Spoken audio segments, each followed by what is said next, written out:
నమస్తే, welcome to YoYo TV. Visakha parliament స్థానంలో war one side అయ్యిందా అంటే అవుననే సమాధానం వినిపిస్తోంది. ఇక్కడ ఎంపీ అభ్యర్థిగా వైసీపీ నుంచి బొత్స ఝాన్సీ బరిలో ఉన్నారు. ప్రస్తుతం ఆమె విజయానికి ప్రధానంగా కొన్ని కారణాలు బలంగా పనిచేస్తున్నాయని అంటున్నారు. మరోవైపు టీడీపీ ఎంపీ అభ్యర్థి శ్రీ భరత్లో ఒక్కటి కూడా లేదని అంటున్నారు. అతను ఏ కారణం చేత గెలుస్తాడో కూడా చెప్పలేకపోతున్నారు. ఇంతకీ ఝాన్సీ గెలుపుకు దోహదపడుతున్న అంశాలు ఏంటనే విషయానికి వస్తే, బొత్స ఝాన్సీ ప్రసంగాలు. బొత్స ఝాన్సీ తన ప్రసంగాలతో అందరినీ ఆకట్టుకుంటున్నారు. సూటిగా స్పష్టంగా చెబుతున్నారు. అంతేకాదు సోషల్ మీడియాలో యాక్టివ్గా ఉన్నారు. ప్రతి చిన్న అంశాన్ని ఎంతో ఉన్నతంగా ఆలోచించి మాట్లాడుతున్నారు. ప్రజలకు మంచి జరుగుతుందంటే మొదటి వరుసలో నేనే ఉంటానని అంటున్నారు. గతంలో విజయనగరం బొబ్బిలి ఎంపీగా పనిచేసినప్పుడు మంచి పనులు ఆమెకు ఇప్పుడు ప్లస్గా మారాయి. ఎన్నో అభివృద్ధి పనులు ఆమె హయాంలోనే జరిగాయి.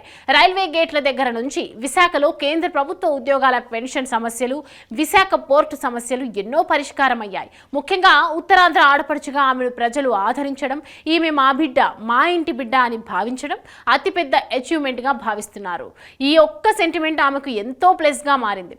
చాలామంది ఎంపీల మట్టి విగ్రహాల్లా కూర్చోకుండా ప్రశ్నోత్తరాల కార్యక్రమాన్ని సద్వినియోగం చేసుకున్న ఉత్తమ పార్లమెంటేరియన్గా ఆమె గుర్తింపు పొందారు.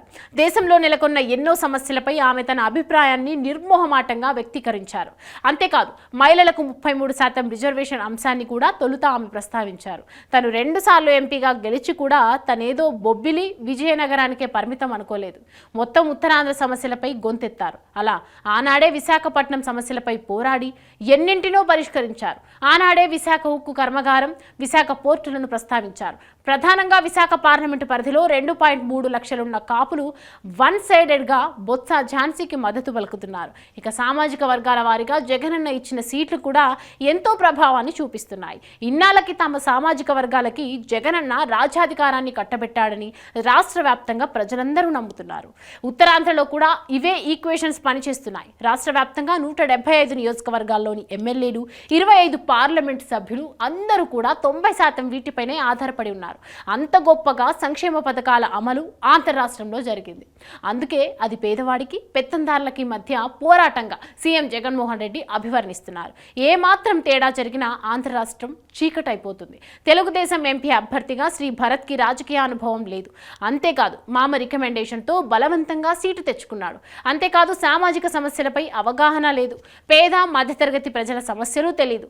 గీతం యూనివర్సిటీ చుట్టూ అలుముకున్న అవినీతి ఆరోపణలు, అక్రమణలతో ఉన్న పేరు పోగొట్టుకున్నాడు. సామాజిక వర్గ నేతలెవరూ కలిసి రావడం లేదు. అందరితో సున్నం పెట్టుకున్నాడు. మరోవైపు బొత్స ఝాన్సీ సీనియర్ అయ్యారు. అంతేకాదు 2 సార్లు ఎంపీగా గెలిచారు. పార్లమెంట్లో తన ప్రతిభను నిరూపించుకున్నారు. దీంతో శ్రీ భరత్ ఆమె ముందు ఉజ్జీగా లేడు. విశాఖ ఎంపీ సీటు శ్రీ భరత్కి ఇచ్చి చంద్రబాబు వ్యూహాత్మక తప్పు చేశాడని ఇప్పుడు అందరూ నెత్తి నోరు కొట్టుకుంటున్నారు. ఇలా ప్రధానమైన 8 కారణాలతో వైసీపీ ఎంపీ బొత్స ఝాన్సీ గెలుపు ఇక నల్లేరు మీద నడకే. కళ్ళు మూసుకొని గెలుస్తున్నారని బొత్స ఝాన్సీ ఇక కళ్ళు మూసుకొని గెలుస్తారని అంటున్నారు.